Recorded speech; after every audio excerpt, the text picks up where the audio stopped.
listen, no game is lost by one moment. So I was playing beer pong as they were playing overtime. This was my life for 14, 15 years. I want to send the soccer players a care package.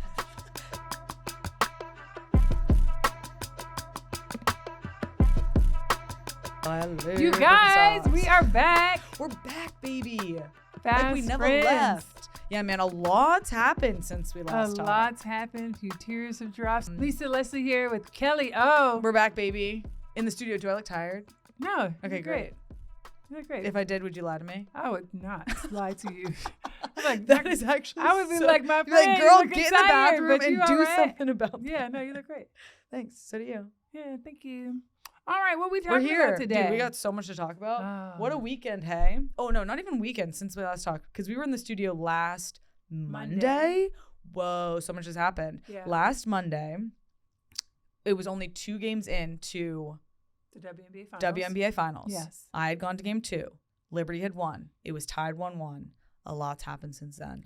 So let's get Minnesota. Let's get right into it. Yeah, so listen, first let me just give a shout out to Napheesa Collier. She is a bona fide baller. She is. She clearly took second place in MVP running just because Asia was literally like on another level. Yes. But wow. And I do owe her an apology. I'm saying it across all platforms that I apologize to Napheesa Collier because she was truly the defensive player of the year and I thought Asia should have won it. But man, her block shots, her defense, her movement on the court. I mean, it was like she was everywhere, so unstoppable, both offensively and defensively. I loved it. Fell in love with her even more. And I think because I don't really get a steady digest of like Minnesota out of all of the different markets. Yeah. Sorry, Napheesa. You are amazing. She is amazing. I am a fan of hers, even though I was rooting against her, obviously, this whole time. Yes, you were. But do you think that next year, since she didn't get MVP, you know, she was like runner-up for MVP and also runner-up for championship, do you think she's going to go on a revenge tour next year? Well, she probably should be on a revenge tour, but here's the thing. I would not have been mad if she would have been finals MVP. Like, that's how great she played. That's fair. And if she would have gotten it even though their team didn't win, I would have been like, hats off to I think everyone media would for have. getting that right. Yeah, but for sure. They didn't. So JJ got it.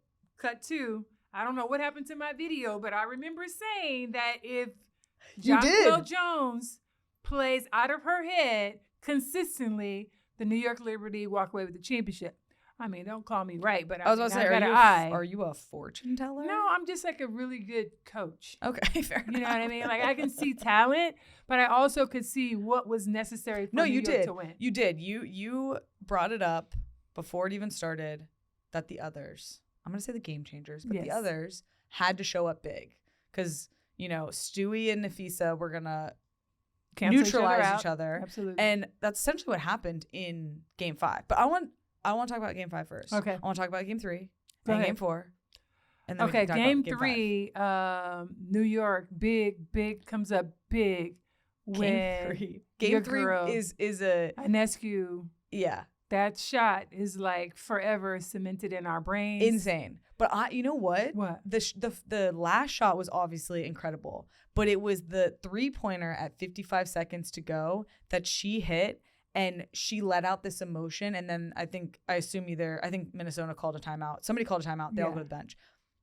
The camera is focused in on her. She's sat right in the middle, and she is screaming at her teammates of just like locked in. And just the emotion that she showed, I was like, I've seen players look like that. And that's when you know, like, we're winning this because that person right there is winning it for us. Yeah, it's like a momentum shift. Yeah, it wasn't even her hitting. She hit the 3, but it was when they went to the bench and they showed the shot of her just getting so heightened and so just expressive. Like, and like it's one of those moments where you know they're not going to be denied. It was incredible. So I was like, oh, we're winning this. And then, oh my God, I can't tell you the amount of times that I watched her basically cross over. Who was it? McBride? Yeah. Everybody got a little bit of the crossover, but McBride and also Williams. But it was just like the last shot. It was just everybody. It was McBride at the end though. For the last. Everybody left her. Yeah. Right. and just were like, do your thing. Well, the play was not for her. That was the thing. So they what were was running a play for Stewie to come off. It looked like a down screen or of some sort. But I think when she lined it up center, like the center, because we call that like that shot, I don't know, whatever reason, it's like a free throw shot in the 3-pointer from the top of the key. Feels like to some of us, I'm not saying everybody out there believes it, but that feels like the easiest shot on the court. Yes, makes sense. Although the shortest shots on the court are actually from the corners. Okay. Right? But when she lined it up, it was almost like she was using them as a decoy to get lined up. But once she got lined up and squared, it was like she's a 2-foot hopper. Like it was just money. Like, I don't know. You can see that shot, and we've seen it probably a million times now, just so slow. But that thing was on. Like it was incredible. Well, that was huge. And I feel like that moment at the end of that game, winning the way that they did, I felt confident that they were going to go in with that confidence. From and game 3, you thought they were going to win game 4. I at the same time, though, with Lynx coming up big in New York, game 1, and then New York responding, and then New York goes to Minnesota. Yeah. Does that in front of their crowd, which their crowd was rocking. Yeah. And then Friday night, it was flat from New York. They were really tight. I didn't think they played a smart brand of basketball. Here's why. You know that, and I thought Minnesota did a better job because you go, everybody's hyped. You're a little excited. Shots may not be falling.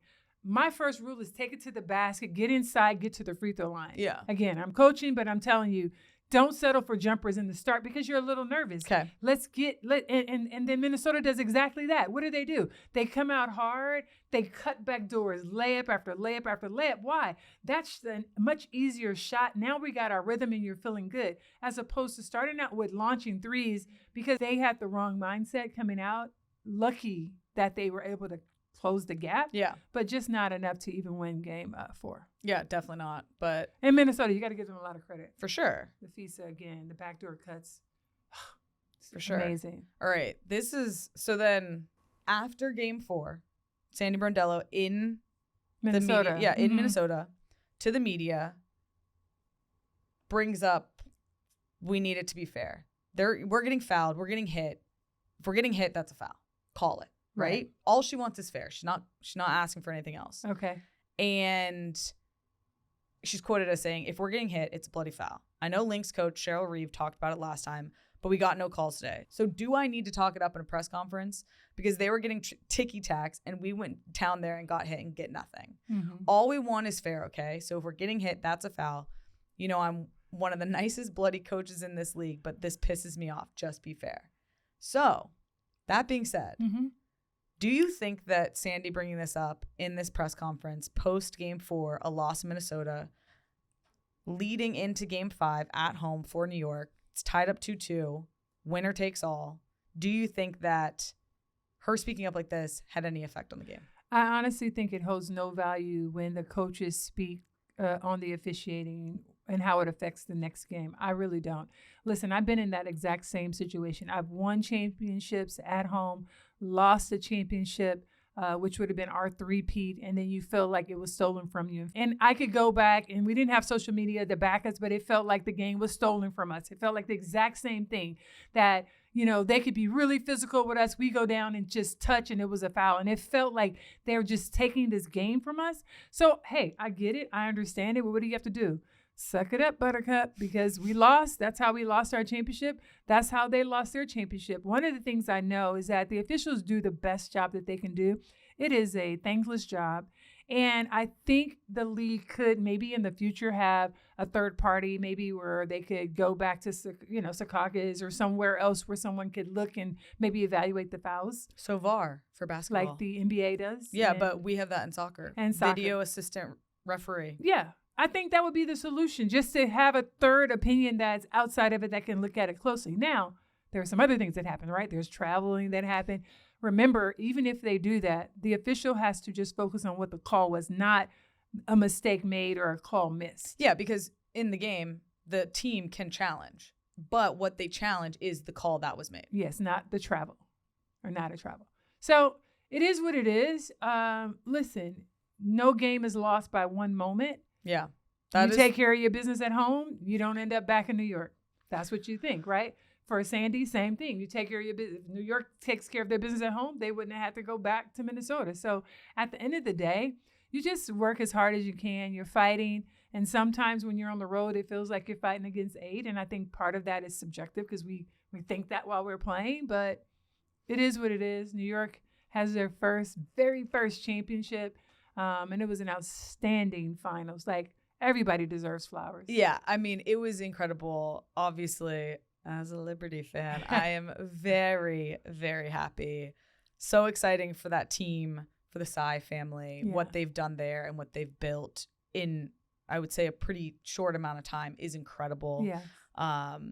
And for the city of New York, baby, let's go. I love it for the fans, and I love it also for Clara Wu, Tsai, who really took the time to invest in the New York Liberty, to get them to Barclay, to look at them at one point at one of the rec centers and, less than 2,000 fans. Like, the idea that you invested in women and you bet on women, and look at the sellout crowds, over 18,000 fans. We are, the WNBA, over 600% up in merch. Like, just the idea that the WNBA has reached a pinnacle of, I think, reaching the world in terms of through social media, the coverage, now the investment. And of course, the women have opted out for the CBA, which is a whole nother conversation. Oh, wow. We're going to talk about that next week. Yeah, that's definitely want to talk really, about that. Important. But I think overall, I couldn't be more proud of like the WNBA. Like, I'm exhausted. Yeah, it's huge. It was amazing.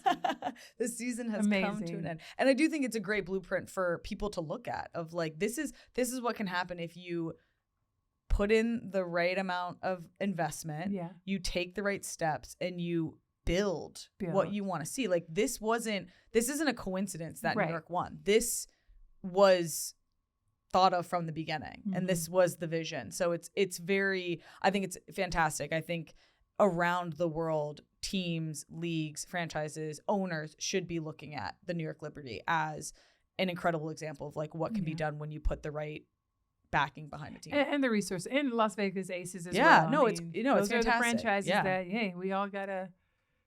We need all of the we need every owner. Yeah, we need every owner yes. or owners to put the look same at the blueprint. Yeah, invest exactly. It's incredible. Women. Do you think that it takes away from the moment and the joyousness of the occasion of winning this championship when there's so much chatter around one call, one play?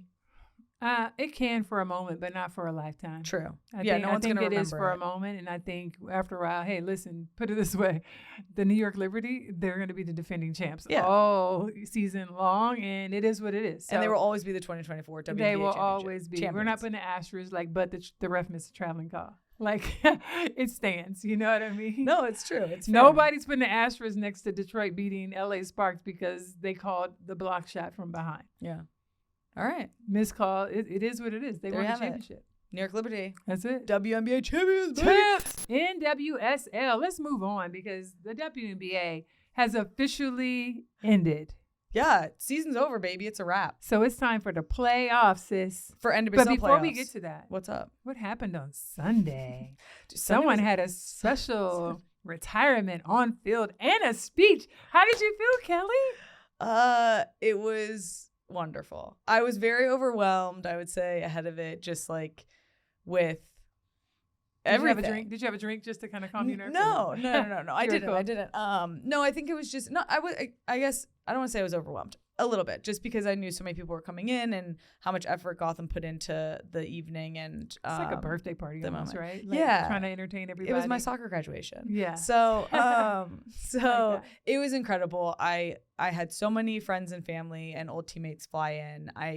What I wanted in that moment was to bring together all the people, or as many people that I could, who I have come in contact with through soccer and become friends with, and just have soccer to thank for whatever relationship I have with them, you know? And I got to do that. And that was really special. Because for me, like when I think about my career, I think about the people and the memories that I was able to make with them. And I wanted to celebrate with those people. Yeah. So who traveled from the furthest distance? I had a friend come from England. Really? Yeah. And then, Nice. Alex came from San Diego. I feel like they're like basically that San Diego's the far same. too. Yeah. How about your parents? I just want to know, what did your mom and dad have to say? Like, were they crying? What were their emotions like? I think that some people got emotional while I was giving my speech. Obviously I was giving it, so I like didn't know. But at the after party, people were being like, when you started crying, we look over there, this person starts like tearing up, and this and I was just like, oh God. But no, it was really special, and Gotham did such an amazing job of like making me feel so loved and supported in just everything that they did ahead of time and then day of. And I really didn't have like any idea of how I wanted it to be, but at the end, I woke up the next morning, I was like, wow, that's exactly what I wanted the night to be. Overall, wait. Speaking of the night, was there anything that happened at the after party? Any kickworming happened? Oh no, I actually didn't do the worm. You didn't? No, I didn't even. It didn't even cross my mind. Really? Actually, I was like, I know Kelley's kickworming right now. I know. I feel like kickworm. I feel like I was running around just like thanking people for being there and just like trying to say hi to as many people as possible. Isn't that the hard part though? A little bit, because that like it's actually more work. It was, but it was like it didn't feel like work because it was just like I loved every single person in that room, and it was just so, and I don't know if that will ever happen again, where I'll have the opportunity to bring together like all these different people from all of these different moments in my life. Yeah, so there was just I don't know, I couldn't stop smiling. There was a lot of love, and I felt very loved, and I just felt very appreciative of all of the people that I was able to do this soccer thing with. Now, were you prepared to cry? Like to cry while giving this speech? Well, so I actually meant to get waterproof mascara ahead because I knew I would cry at some point during the day. And I didn't. So I like tried to really rein it back in when I started to cry. Because I think I started to like get emotional when I was talking about my teammates. And just like having them all standing there. I'm gonna get emotional now.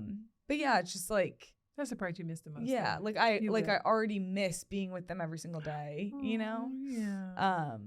And yeah, it's just like that's what made soccer so special. Yeah. So, but yeah, and then obviously the fans were all there, and I got to thank them, and it was a really wonderful evening. And then we turned up. Isn't it interesting, like how young you are, but then you're like, it's time for like part 2. Yeah. Well, I think it's cool because I'm like, I don't think a lot of people get to do a pivot midlife, and I feel really lucky that I get this opportunity, and I feel really lucky that I have so much of my last journey. I'll take all of that with me and like move it into the next chapter, which is cool. But yeah, and then we went to the bar and we watched Liberty win, which was like insane. I was playing beer pong as they were playing overtime. You're getting your shots in too. Literally, Lisa, we're losing bad, and then we come down. There's two cups left. Stewie lines up for her free throws in overtime. I make mine. Stewie makes hers. My partner makes hers. Stewie makes her second, and we were just like, yeah. I love it. You guys listen, are clutch. I don't want to say like I like somehow channeled really good free throw energy for Stewie, but as I hit mine, I was like, she's making hers. She made it. It was amazing. Yeah. Well, listen, you gotta do what you gotta do. Stewie needed that. Help out the girls. Okay, so let's talk around the league. Yeah, let's talk about it. Wow. Gotham is coming through. This is the time, huh? Is timing everything? Yeah, girls are doing great. We're looking good, and win against Orlando at home 3-1. And I will say, it's very out of the norm for people to win their retirement game. Their retirement celebration game. Oh, really? Like, I think back. Focused? Well, no, I think back on people that I have been on a team with and watched retire, and they haven't won the game. Like their retirement that's been maybe because you weren't playing.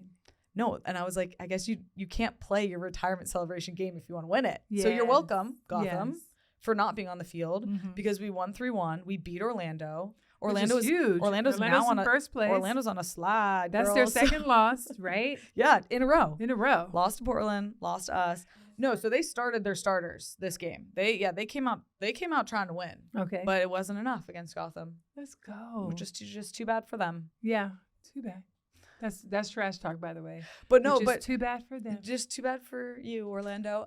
No, but we played really, really well. Our goals were good. And I tried to watch as much of the game as possible, but I was mingling a lot. Yeah, I bet. However, I think that we as Gotham are coming together. We look really organized. And as much as it's hard having so many different starting lineups throughout the year, which we have, and is kind of like a MO of Juan's. He plays a lot of different combinations of players throughout the season.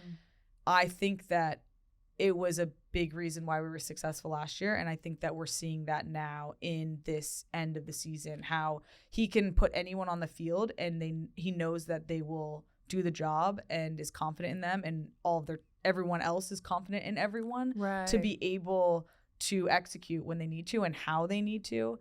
And I think that is the difference from a lot of other teams. That sounds great to me. It's like versatility is key for you guys. Because you're not like everybody's stuck in these positions, and then if one person's out, it kind of throws it all off. Versus you guys have moved 100%. around all season, 100%. So you're ready to go. Yeah, and it's not easy being on a team like that as a player. Players want to know that they're starting. They want to know what their role is, and they don't want to have to think like, oh, am I starting? Am I not? What does this mean? What does it not? But the reality is, as the game continues to develop, and we are going to have so many more games. Like even us as Gotham, we've had these CONCACAF Club Championship games that we've been playing throughout this end of the fall season. And we've had to rotate players. You have to. We've had 3 or 4 3-week games.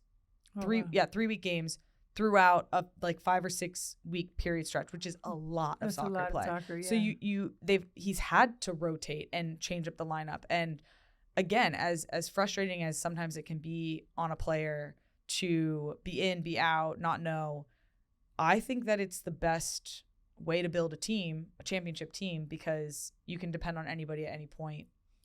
And that's, I think the best way to do it. You heard it again. Yeah, Coach Kelley. But you got to find Coach players. Kelley speaks again. You got to find players who are willing to be flexible. To understand that like every single person is going to contribute here. We need everyone, and for people to actually believe that. Could be a new way of life. Yeah. All right, so Louisville beats Portland, Louisville 1-0. Portland beats Orlando, has their first win since July 5th, against the undefeated team. So they were on a roll. We were like, oh, Portland's got their groove back. But then they turn around and they lose to Louisville this past weekend. So what's interesting is that Louisville, Portland, and Bay FC are these 3 teams that are fighting for playoff spots 7 and 8. Right. And right now, when Louisville beat Portland, they jumped Bay because Bay played the next day. Right. And then Bay, which this is what I want to talk about. Bay had to win against, or maybe not had to win, but they won against North Carolina at home the next day after Louisville had jumped them. So then they go again 3 points up. And that game was huge for Bay. And what was exciting about it is that Abby Dahlkemper, their center back, who got traded mid-season from San Diego to come back and play for Bay, scored that goal on a free kick. And I want to talk about this because ever since Abby got traded, I think that she has brought a level of experience to Bay that they were lacking, because she's a winner. She knows how to win. Okay. She knows how to handle big moments, and she has shown up big for them. And this is an example of that. Like, do whatever you got to do to get it done, because we are backs against the wall. We have to win this game. And she scored late in this game on a free kick as a center defender. And to me, I'm like, hats off to Abby. Like, people should be so happy she's on that team now. And her addition, I think, is what's going to get Bay into the playoffs. Isn't this interesting that Portland had that little funny tweet to Orlando, and now they got to eat crow this week then, right? because listen, yeah, Orlando said, "Good luck getting into the playoffs." Exactly, right? and they're Who was not. that said that? And Marta. right now, Portland isn't for sure in the playoffs. They almost are, but it would be very, very difficult for Louisville and Bay to both make it, because right now, if Portland loses and Bay wins, they're tied on points right now. So then Bay would go ahead.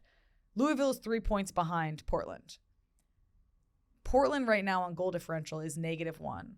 Louisville is -4. Right, that's a lot. So it's actually not, because Bay is -11. So Bay really, really needs to win, because this is what will happen. If Portland loses, yes, they'll stay at 31 with -1 goal differential, or I guess maybe -2, maybe -3. So that's like a big deal, because if Louisville can win and tie points to 31 with Portland, they're at -4. If they can win big in their closing game, they could close that goal differential and they could jump Portland on points. Bay is the team that really needs to win, because they have -11 on goal differential. -11 feels like it's tough. It ain't good. I'm just saying that's a bad look for your defense. But again, Abby Dahlkemper showing up has been big for them. I think this -11 is coming from early in the season. So that is all to say, Bay needs to win. Let's talk about the national team, because I don't understand how the national team, while you guys are getting ready for the playoffs, can assemble and have more soccer matches. Am I crazy, or is it just... Welcome to professional soccer.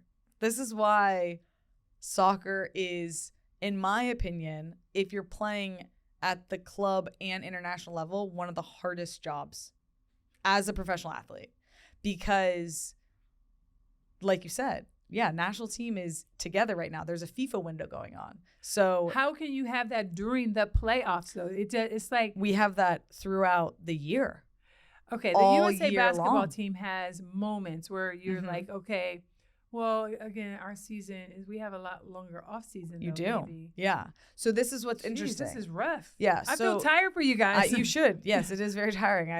When I think back on how long I did this for, I'm looking at all the girls you're all banged up. I know, who literally were leaving Sunday night and came to the party, and I was like, Godspeed, you got to go to camp now, tomorrow. But this is the deal with professional soccer. FIFA dictates international windows, and those international windows require all the leagues around the world to take that time off. So when FIFA sets up their calendar a couple years in advance, they say, okay, these are the weeks, the dates that different confederations can have different types of international breaks. Yeah. So what's difficult is you're like, this is during playoffs, but the reality is, in other leagues around the world, this is the beginning of their season. They started their season end of August. So they're just now starting up.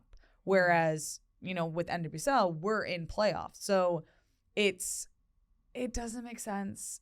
I just feel like you guys should be able to opt out at some of these things are just like, okay, we're not going to make that because we're in playoffs. We'll catch you on the next one. Well, this is the reality. Because you're going to pull these players from all the different teams. This is the deal, though. What? Emma, as the national coach, U.S. Soccer, as, the federation, they're like, this is our only opportunity to bring these players together, to work together, for Emma to have any influence on them and to build towards, whatever is next on their calendar, which is really just 2027 World Cup. So they have to. Listen, Emma, this is not the only time. You just won gold with these players. Let them finish the playoffs and get some ice and some treatment. And then let's come together December 1st through the 15th. Listen, there's no, but that's December 1st through the 15th. So you want to get everybody post playoffs when they're dead. They've just grinded it out, tried to make it, tried to win a championship, and then bring them together. No, that's the thing. So this is while you're in shape, you feel like you want to go now. Yes, but also it's just what FIFA's dictated. So here's the thing. You were like, I took care of my body during my professional career. I feel pretty good. And you're looking at me being like, dang, I get why you're tired and all beat up, because we only get max 6 weeks off during the year, from basically December the first week of December through middle of January is the only time we have off. We're like, they can't tell us what to do. But the reality is when we wrap it up at the beginning of December, we take 2 weeks max off completely. Like, don't do anything. Relax. Maybe go for a walk. Maybe do some yoga, whatever, surf. Then you have 4 weeks to get ready, if you're an international player, to show up in a January camp and fight for your spot for the year, basically. Yo, I'm so do I look tired? Yeah, because now you got to keep running. Like, you never get a break because you can't get out of shape. No, exactly. I mean, that's to me, I hated getting out of shape. So it's like, keep going. Just keep going. Yeah. No, it's literally just keep swimming all year round. And as much as you're like, oh, you have your 6 weeks off, it's not off. You end, whether it's the NWSL championship or the playoffs or the regular season. Granted, if you lose in the regular season, you do have some time off. But if you're part of the international pool, you gotta stay prepped to go to that camp in December. Like, so listen, girl. This is something that is going to have to be addressed on the women's and men's side for soccer. Like, it's out of hand, the amount of soccer and the time off.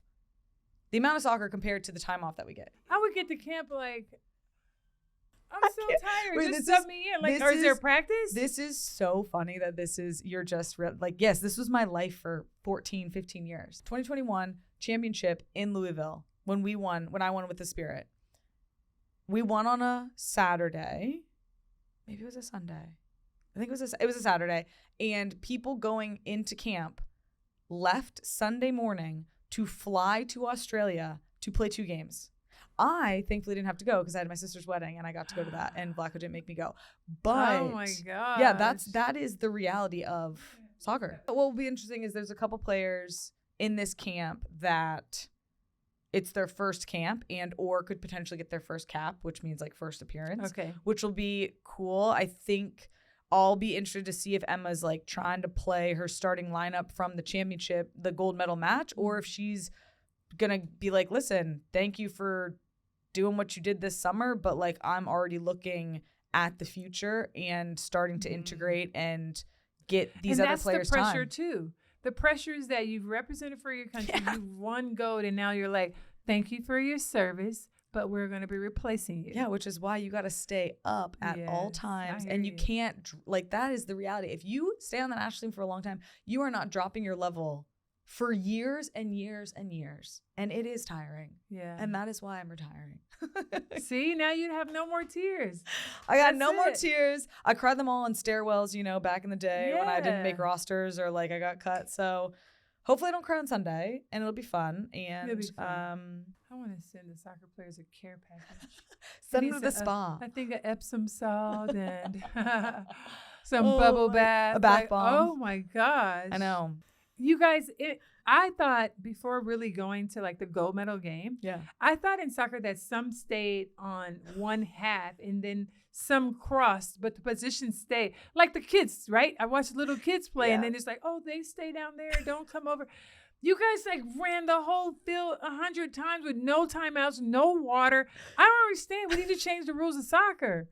I love this. I love that you're learning. My compassion for soccer is like, these women need help. This sport, even the men, it's ridiculous. And now you know our schedule. And no subs. And then you guys got a nerve to say if you sub, you can't even come back. You can't come back. Who made it this rules and this they cap game? the subs at 5. That is ridiculous. And there's 11 players on the field. That's ridiculous. I know, it's crazy, right? Crazy I feel like all the rules were just set up for like, why? For exhaustion. Knee tears, like it's not right that you don't get to sub. It ain't, but you know what? We love that game. We love that game. Okay. Fine. Beautiful game. We love it. I'm gonna stick to basketball, okay, guys? Okay. Hey, love you. All right, you guys. That's a wrap. We clearly have over talked ourselves, but it's a wrap. We're tired, guys. We're tired. All right. That's all. Thank you for joining us on Fast Friends. She's Kelley O'Hara. And she's Lisa Leslie. Hey. And we're out. We're out. Later.